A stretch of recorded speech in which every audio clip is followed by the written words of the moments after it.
Bulldog and the Rude Awakening Show. This is the Rude Awakening Show on demand.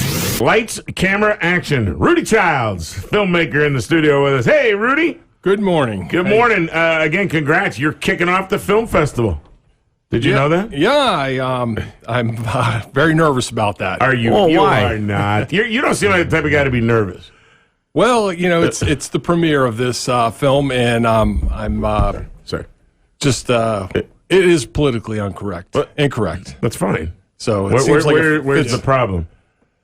You know, it's it was the '80s, so we were. All right, let's Now you talk- sound like Marla.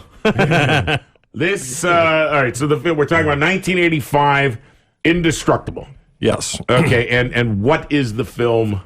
It's based on the band Forcer, a heavy metal band from Maryland, and I had That was your band. I mean, I was the your- manager, right? Yeah. And they had I did a film a couple years ago called 1984, Riding into Hell, and this is the part 2 to it. Okay. So at this point, we're So this is all actual footage from them. yes. Okay. And then what happened is, I ended up buying a school bus, and somewhere around the middle of the year, we decided to make it big in the music industry. We headed to California. in this Wait. bus. So you bought the bus first and then decided what you were going to do with it. Well, we were partying on the bus first. But I drove them around to their So you're like gigs. the heavy metal Partridge Family. Yeah. That's right. So we ended up. I'm a fellow bus owner. We're okay. Yeah. So the bus didn't really make it too far. It got as far as West Virginia, and it broke down. So And it still but- sits there in the front yard of somebody's trailer.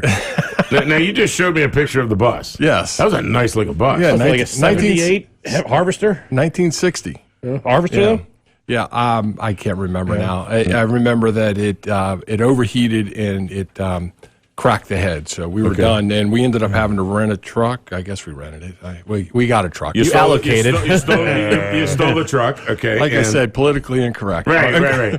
So people, if you're going to check out this movie, this Yes. film, be prepared. It is politically incorrect in what sense? Like every. Well, because in every sense. No, I mean, you know, it's not.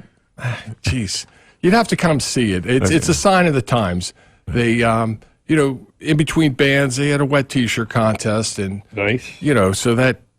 That's in that in the incorrect. movie? But that's not politically incorrect, I is guess it? I don't know. I mean, you know. Hey, no one. They weren't forced to be up there. No one forced them. Yeah, But, they went on their own will. yeah. That's perfect. So we have a little highlight from there, and Okay. then we actually go to the beach in Florida, and we're on the we commandeered a CBS microphone. and Okay. we were pretending like we were the news. Okay. So we interviewed a whole group of Harry Kushners. Oh, you did. Yes, and Okay. it was it was not. So, would you consider it? Is it a documentary? Is it a Rockumentary? it is a documentary, okay. but it kind of goes along the lines of more Spinal Tap-ish. Okay. Are there full songs in the movie? Yes, I Okay. have some songs. Yes, I feature the band's recordings from that year. Okay. And then they had gotten a new singer, and they went in a new direction. They were on the verge of a record deal in '84. Okay. We just didn't sign it. And then we went in a new direction, and then we tried another approach, which was going to California. Okay. Now, when the bus broke down, we ended up having to get this truck. Like I said, and there were 6 of us, so 3 of us rode in the front and 3 of us rode in the back. Like a real truck, like a box truck? Like a box truck, Okay, yeah. box. So they Gotcha. rode in the back, no windows? Couch? No windows, no. Just, Were you driving or were you in the back? a lot of times I was in the back. Oh, you were. I would chose the back, I think. And then somewhere way. down across the deserts, we figured out that someone had contracted some crabs that weren't from the Chesapeake Bay. Oh, no. And Oh, those are contagious. okay. so this all happened before we left. And so now we're out on the road for 3 or 4 days, and we figured this out. And then it became a big ordeal to try to get this cured. And Quell soap. Little tiny cones. I'm getting the heebie-jeebies. Coach, you would have had a rough time in the 80s. Yes, you would have. Actually, no, you wouldn't have. You've been all right. So anyways, the band gets out to California, and it is just swarmed with bands. And the club owners were taking advantage of the bands back then. They were making you pay to play. And so we had a lot of odds against us, and we had the attitude of, hey, we came from Maryland. We could bring a crowd. We always did, and now we're in California, and we're trying to recruit new people, and it was very difficult. Okay. What made you decide to become a band manager? I couldn't play an instrument, and I had a camera, and I just had the drive to keep to try to make it to the top, sort of thing. And I just had this burning desire to be part of the band. So I became the manager. Okay. So, Do you have? and I had some money. I had a job, so I bought the T-shirts. And What was your job? What was your real job at the time? I'm still a railroader. I've been with the railroad 40 years. And you were able to take off and go to... Well, I almost got fired. It turned out I went to work 98 days that year, and I didn't qualify for vacation because they were ready to fire me, and a friend of mine called me up and said, look, you better come back. So I flew back from California, and they said, oh, the only reason we're giving you your job and let you keep your job is because your grandfather. And I'm like, okay. He goes, go take a physical. Of course, I went and failed the physical because I didn't pass the piss test. So. Okay. Good morning, Zoe. There's your daughter. Oh, yeah. Good morning, Zoe. Now, do you wish you would have signed that deal? Yes. I think that would have changed the complexion of the band completely because somewhere people would have had that vinyl in their collection and known of the band. Right so now, nobody knows Forcer. Maryland Few people. people. Yeah. I mean, now that I've started to make these documentaries, like I said, this is the second one. We've gotten good response from 1984. We've played in California, Albuquerque, a lot of different places. Actually, in South Africa, and we've done a lot of, getting out there since then. Back then, Who booked the South Africa tour? That was the movie. The movie the movie made it out yeah, there. the band Okay. didn't make it out there. Gotcha. The band played, actually, here's a good one. The band played in my hometown of Massachusetts, and of course, we got another truck.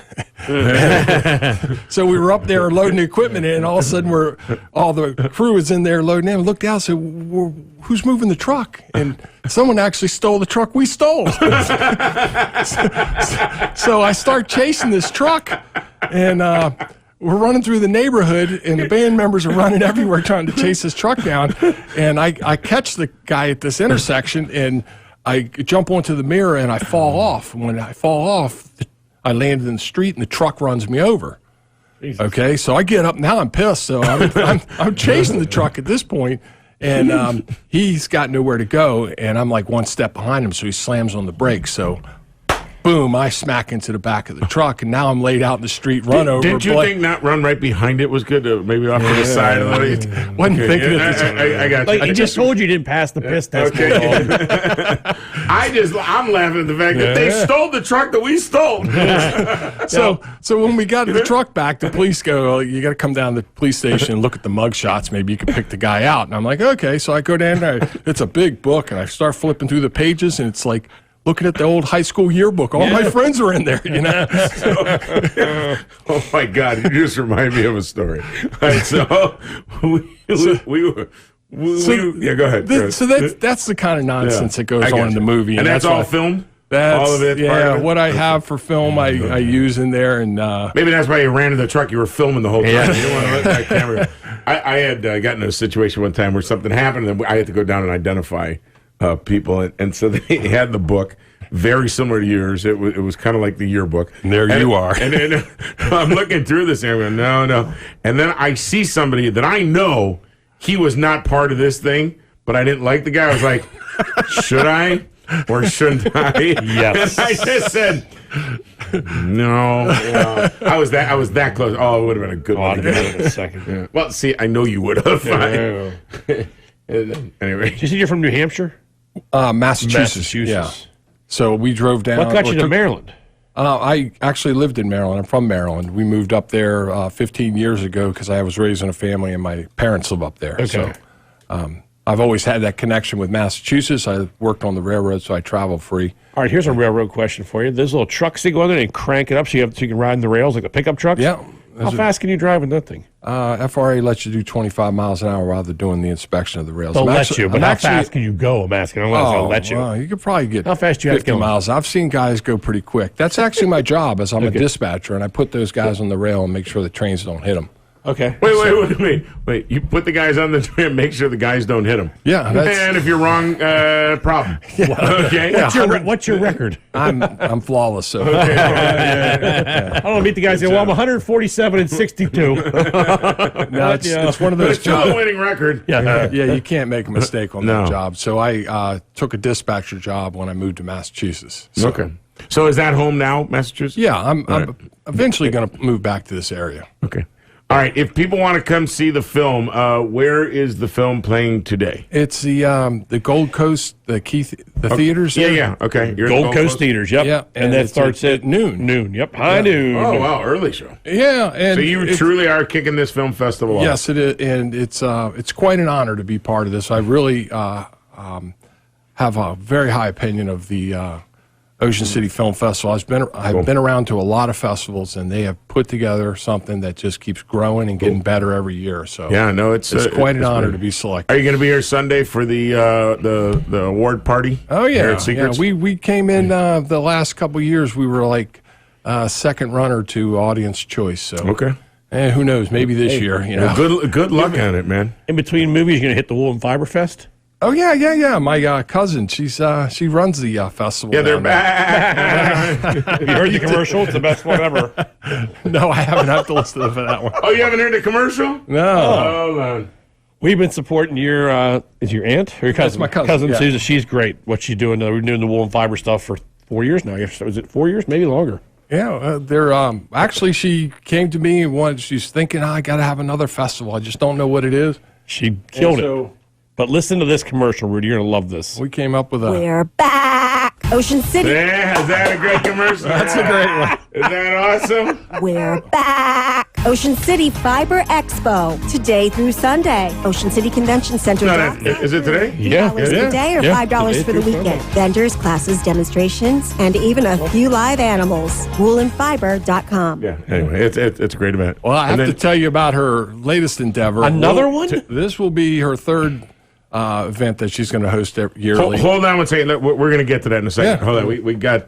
We got something here to take care of, and then we'll come back to that. Listen anytime, anywhere. This is the Rude Awakening Show on demand.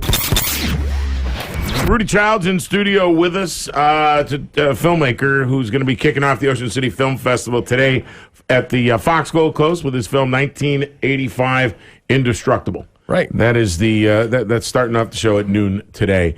You could see Rudy there, or you could see him at the awards party on Sunday right here at Secrets. That's starting at 4:00. As I claim my trophy. There you go. There you go. Hey, before we take this break, you were mentioning something else. Your cousin Susan Childs. Yes. You guys are doing something together. We've decided to do a rock and roll expo, and we've got the convention center for Memorial Day 2020. Okay. So okay. It's we're gonna have like vinyl, music, CDs, instruments, clothing, vaping. Who knows? Okay. It's just a variety of the lifestyle of rock and roll is what we're putting up. Very, very interesting. And I'll tell you, I have to give your cousin so much credit for what she has done with the Woolen Fiber Fest.